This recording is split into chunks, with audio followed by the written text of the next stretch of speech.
Alright, so this is the welder that I bought from eBay, and it's called an ARC 160, and it'll TIG and stick weld. Well, that's what it was supposed to do. It's Hitbox, but for now it's a Shitbox. I should probably just put an S here, and that would make the name more accurate. Used it for a few minutes and it's quit working. Maybe it's just a coincidence, or maybe it's a defect. So the manufacturer asked me to open it up and take a look. What the fuck is going on? Let's take a look. So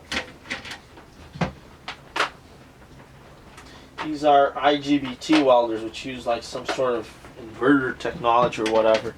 It's really, really light. It's supposed to handle, 160 amps or something like that. So, but that's the problem with electronics, guys. Transformers are heavy and they're sometimes a little bit noisy. Well, not really, but they're tough and durable. Very simple. Simple and rugged. Okay, hang on. Let me just turn it on. It'll turn on when it won't weld anymore. Arc, nothing. So. Okay, just give me a second. I disconnected the power there. 1 second.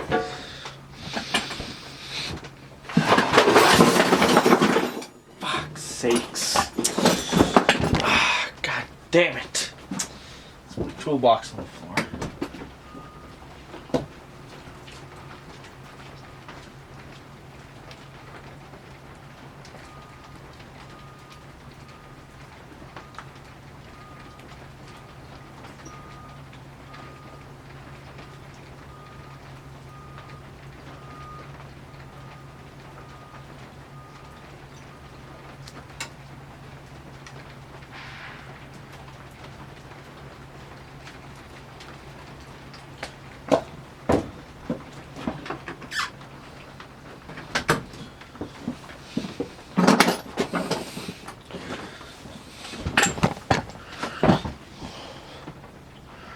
So there it is. This seems to be working. And the 160 lift TIG. Supposedly there's a temperature warning light there. I'm guessing probably that's the thing that came defective, and I guess it must have burnt up the unit. It's supposed to shut off, right? If there's too many, if it's getting too hot. You'll see that this one, the fan doesn't turn on automatically. I mean, it's not constantly on. It's supposed to just turn on when needed. It just complicates things and makes it less reliable. I don't mind the fan being on all the time. Right? Anyways, you can see there, it'll take a little bit longer. It'll take a while to shut off. See, it's already turned off.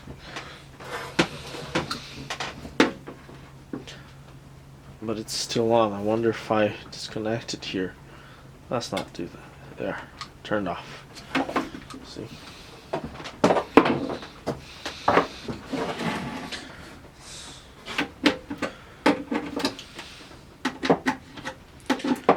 Can't they just send me another one? Or give me my money back? I'm doing this because I'm actually curious to see what happened.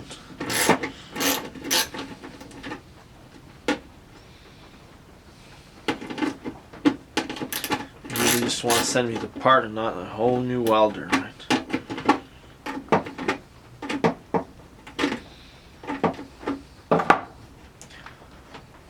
Nothing to do with China, guys. I have the plasma cutter, a Hero Cut, and it's been serving me fine for years. I've been using it to, maximum amperage. And it's been outside in the snow, in the rain, in the heat, in the dust, no problems at all.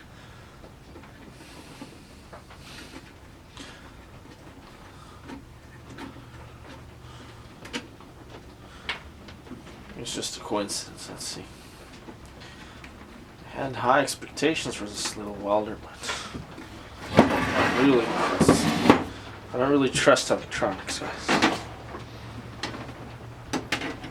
It's a rule of thumb, guys. It's no exceptions. The heavier something is, the higher the quality.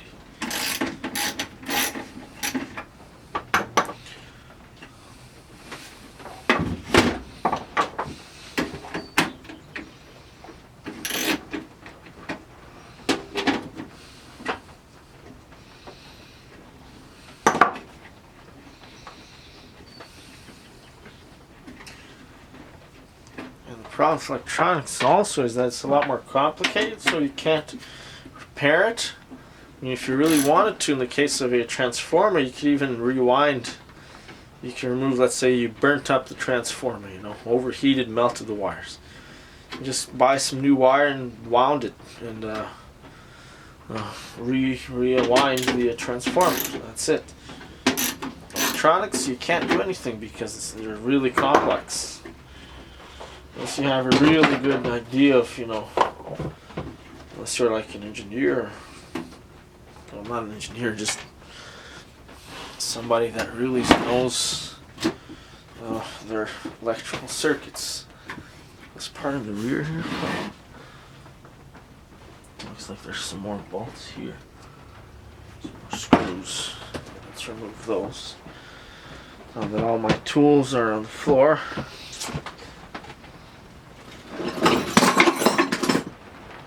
God damn.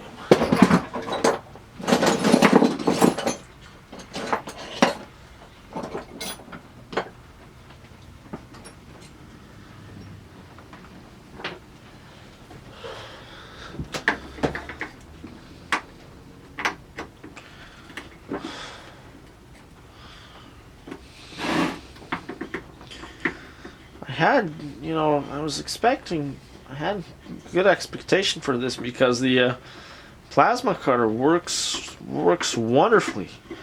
It'll cut like 10mm steel, like pretty efficiently. It's just one of my favorite machines. And it is electronic, and it is from China, and it's been working like wonderfully. I had another Canadian one, or I don't know, US made or whatever, and it's fucking garbage. Looks like both halves should come off now. There we go.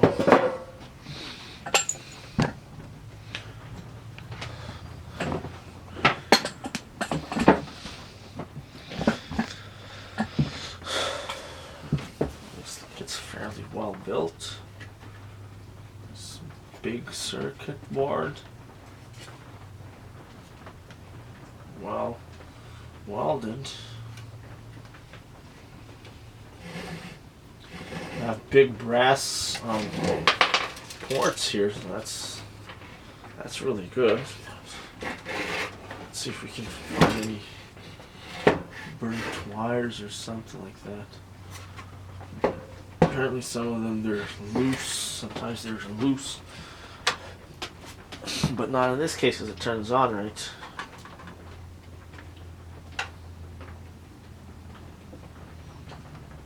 Looks like it's a well-built circuit.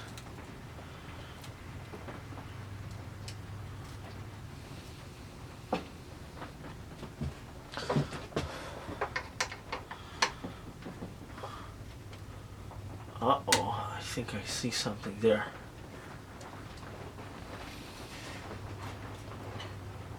That doesn't look good. Okay. Might have identified the problem here. Let's just remove this and take a look.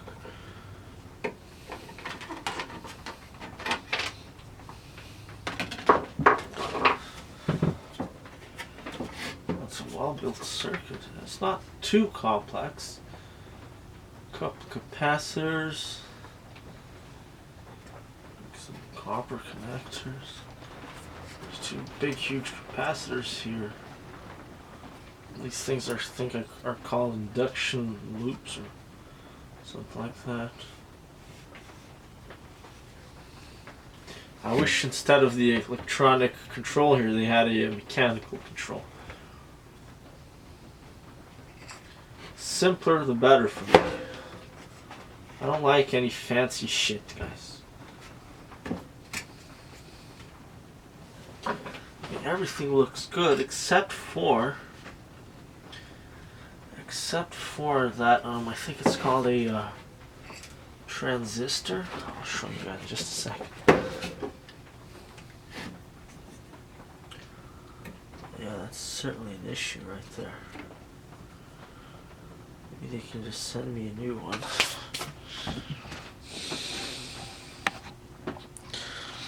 I don't have any soldering tools yet. So right there, that must be the problem there. See there? Yeah, that looks like that's burnt up, but why? See how it's all damaged, and the one next to it, right next to it's nice and clean, look.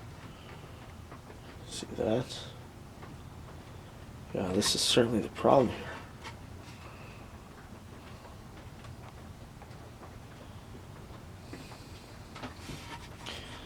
Everything else looks like it's well built. Can you believe something like this puts out 160 amps?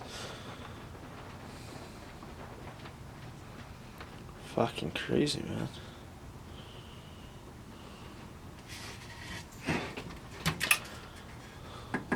Maybe not that much, huh?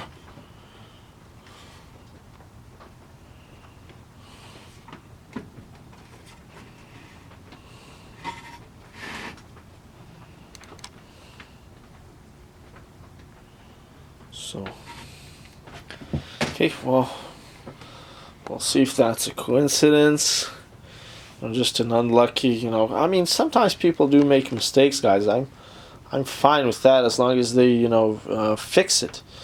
I've made mistakes, but I always, whenever I do make a mistake, I'm responsible, right? I'll fix it. Hopefully this will be the same thing. Now, if you make something low quality on purpose, now that's another story. But it doesn't seem to be the case here. All these components seem to be really good. I wonder what all these little components are for. Little resistors or whatever. I don't know what they are. A little transformer there. So these are relays. Oh, that's that.